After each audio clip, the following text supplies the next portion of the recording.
Muy buenas noches. Vamos entonces en el día de hoy a explicar los números naturales y los números en informática. Debemos entonces nosotros tener presente lo siguiente,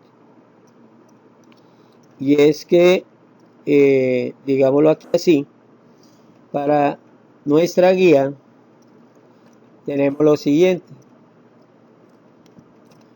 Aquí en la guía que ustedes tienen o que tuvieron que desarrollar la primera semana, tiene que ver con los números naturales y los números en informática. Antes de mirar qué son los números naturales o tratar de definir, vemos aquí unos ejemplos que estos números naturales han tenido cierta utilización dentro de la vida del hombre o del ser humano.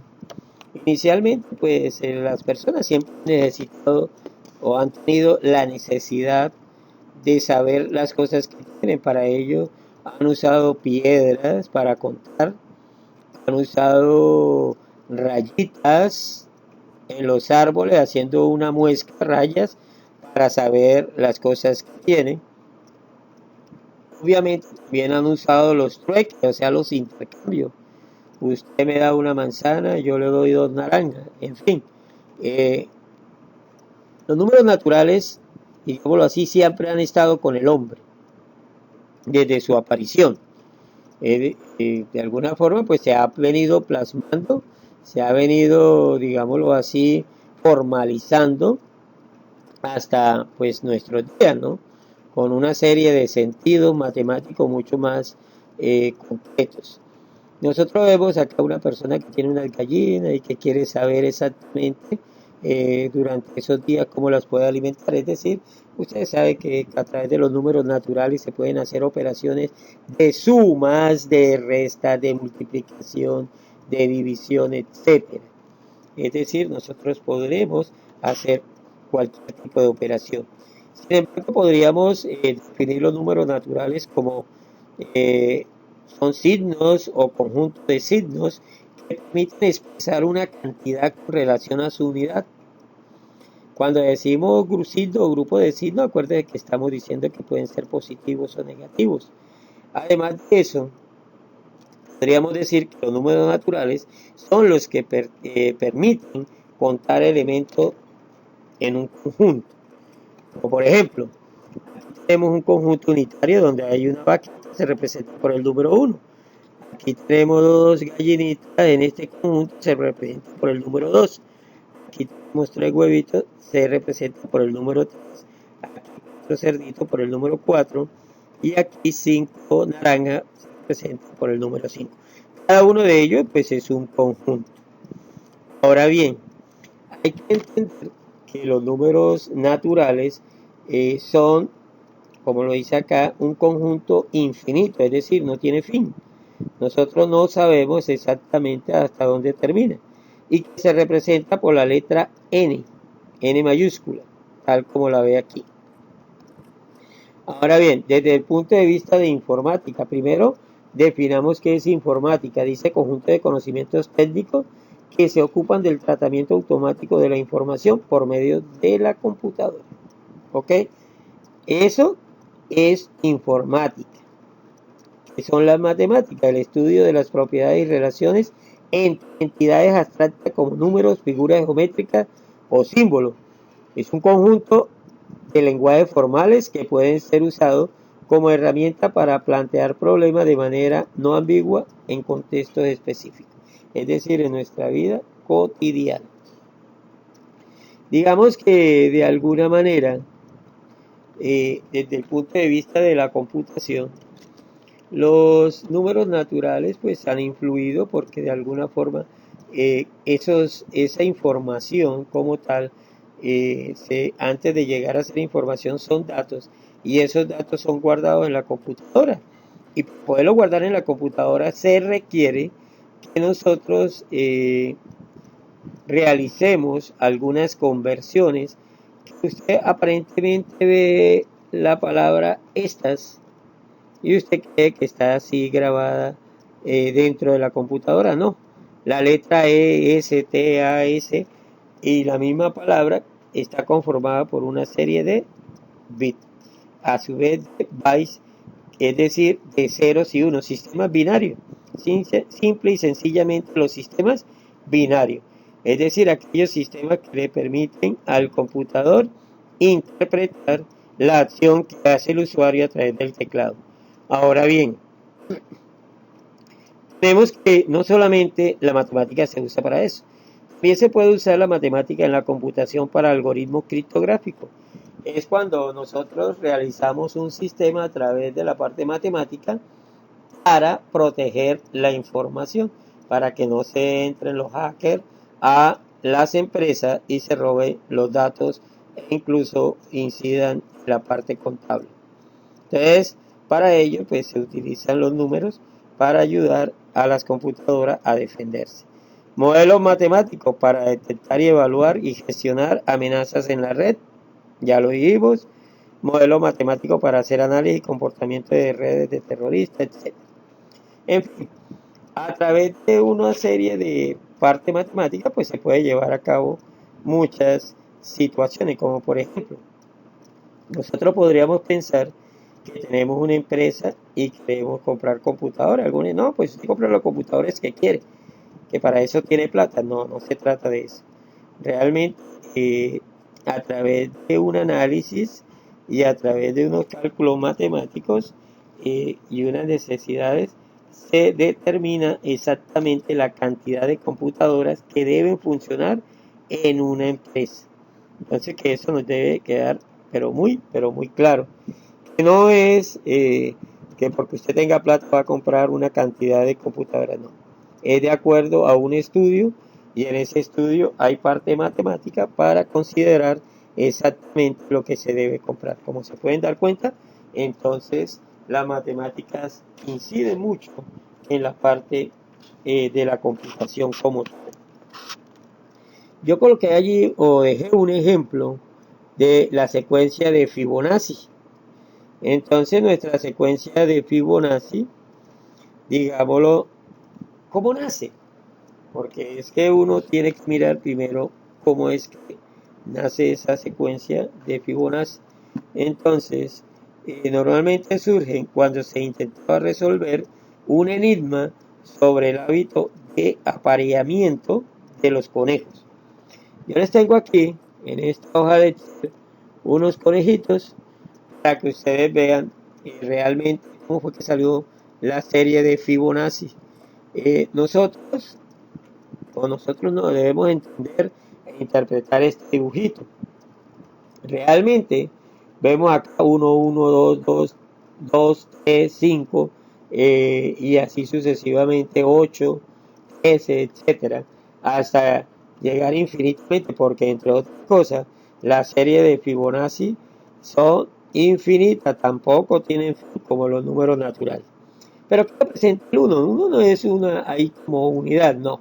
Se dice que este señor, el señor, digámoslo así, matemático, Leonardo Pizza, conocido como Fibonacci, era un italiano del siglo XIII, que se dedicó pues a hacer un estudio referente a la reproducción de conejos para saber exactamente cuántos conejitos iban saliendo a medida que ellos se iban reproduciendo. Entonces encontró lo siguiente: el primer uno que ustedes observan acá realmente es el inicio del mes y este uno es el final del mes. Es decir, que para el final del mes ya teníamos una parejita de conejos. Entonces, terminado ese mes y comenzando el siguiente mes, entonces los conejitos comenzaban nuevamente a producir y teníamos 1 más 1, 2, que es lo que nos da inicialmente, y dos parejitas, una parejita con la que arrancó, una con la que se dio los hijitos, y luego al sumarlo pues darían 2, 1 más 1, 2. Luego estos conejitos se cruzan con las conejitas de acá y realmente van a crear porque empiezan, digámoslo así, a reproducirse. Entonces, ya aquí estos dos conejitos realmente se vuelven nuevamente una parejita más, porque es el nuevo contra los antiguos, y es decir, papá e hijo, pues efectivamente eso no se debe hacer, pero en los animales se dio esa situación y se empiezan a reproducir. En este caso, los dos que habían más uno ya serían tres parejas. Nuevamente esas tres parejitas comienzan a intercambiarse entre sí y suman 3 más 2, 5 parejitas. 1, 2, 3, 4 y 5. Esas 5 parejitas nuevamente tratan de estar con la anterior, y entonces 5 y 3 son 8 parejas, y así sucesivamente se fueron dando. Ahora bien, ¿cómo queda aquí los términos en la sucesión? A sub 2 es igual a sub 0, que es 0, más a sub 1, que es 1. 0 más 1 daría 1. A sub 3, es decir, aquí es cuando se da la cría, ¿no? A sub 3 es igual a sub 1 más a sub 2, 1 más 1, 2. Aquí tenemos a sub 4, que es a sub 2, el de arriba, más a sub 3, que es el de abajo, 1 y 2, 3. Y así sucesivamente, es decir, la fórmula es n más 1, enésimo.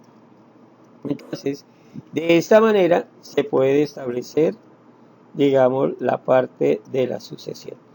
Yo en la parte de Excel he querido hacer lo siguiente. Aquí inicié con 0 y 1, da la primera cría y empieza 1 más 1, 2, luego el A6 más el A7 nos va a dar 2 más 1, 3, luego el A7 con el A8, 1 y 2, 3, y vemos el 3, luego al pasar a la siguiente celda, que es en A10, sumamos A8 más 9, A8, 2, más 3, 5, nuevamente, al dar ese valor, para que salga 8, entonces subamos el anterior, que es 3 más 5, 8, y nuevamente vamos estableciendo lo que es 8 y 5, 13, y obviamente en esa sucesión se va llevando a cabo esa parte. Entonces Excel pues es un programa de Microsoft Office que permite realizar cálculos matemáticos, científicos, contables, estadísticos, financieros, en fin, tiene una serie de aplicaciones dentro de muchas de las ciencias de las matemáticas. Entonces vemos que nuestra hoja de cálculo nos permite desarrollar esa parte. Lo que estamos viendo es aquí una fórmula, y toda fórmula en Excel comienza con un igual y las celdas implicadas. ¿Qué celda implicada hay? A5 más A6. Entonces nosotros vamos mirando que en esta ventana, que es la ventana de entrada, nosotros vamos a digitar la celda, la fórmula para la celda la anterior, que es A6 más A7, y así sucesivamente. Entonces, digamos que, como se pueden dar cuenta, Excel nos ayuda mucho, nos ahorraría. Yo me imagino usted sumando todo esto, pero con una fórmula tan sencilla como esta, tan solo lo que tenemos que hacer es arrastrar, y ella pues nos va dando el valor que nosotros necesitemos, aquí. Eso. Entonces, la tarea era llegar hasta acá, que sería esta otra parte. Es decir, hasta donde terminaba la sumatoria. Entonces esa era, pues digámoslo así, la respuesta que usted debió haber utilizado para la parte de las fórmulas Excel, para que le diera el resultado. Regresando a la hoja, yo quise que usted normalmente contara cuántas frutas aquí, una cosa muy fácil, y escribiera 5. aquí cuántas manzanas, acá cuántas frutas hay y colocar a 3. Acá ve 4 laptops o 4 computadoras, 4, 5 y escribiera el 5. Y obviamente cuántas marcas de la parte del sistema hay aquí, entonces usted debe contarla y colocarlas ahí. Dice que ustedes comenzaran a contar así, de punto a punto 1 y hasta acá 1, 2, digámoslo aquí así, el 2 está aquí, de aquí a aquí 3, 4, 5, 6, 7, 8, 9, etcétera, hasta llegar acá. Y escribieran la respuesta aquí a este lado, es decir, cuadrito por cuadrito. Repetimos 1, 2, 3, porque aquí se corta, 4, 5, 6, etcétera. Y en esta parte lo que quería o lo que quiero es que usted, cuando ya tenga el material de la guía, dibuje la manzana aquí. Recuerde que también esta actividad debe ser pasada al cuaderno, ¿no? Para poderla tener en cuenta para el trabajo. Y aquí pues comencé la serie hasta acá y usted debió haberla terminado hasta acá. Luego hay una autoevaluación. Esa autoevaluación tiene unas preguntas, dice, ¿comprendía las actividades de la guía? Es decir, ¿usted entendió lo que había que hacer? Sí, no o a veces. Usted marca con una X. ¿Desarrollé totalmente la guía? Sí, no o a veces, es decir, hizo todo el trabajo. Encontré apoyo en las fuentes de información para las actividades, es decir, vine acá, entré, busqué por internet, entonces dice sí, no o a veces. ¿Cómo? Con una X. El docente me colaboró en el despeje de las dudas por los canales de comunicación. Es decir, cuando yo utilicé el celular, escribí, cuando subí al correo la actividad o la pregunta, o sencillamente pues cuando tuve la oportunidad de hacerle una llamada. Hay muchas maneras de desarrollar esa actividad. De eso se trata la primera guía. Y este video lo que trata es de mostrarle exactamente lo que debemos hacer con el trabajo allí desarrollado. Espero que hayan entendido y esta semana le haré llegar el segundo video respecto a la guía 2. Gracias.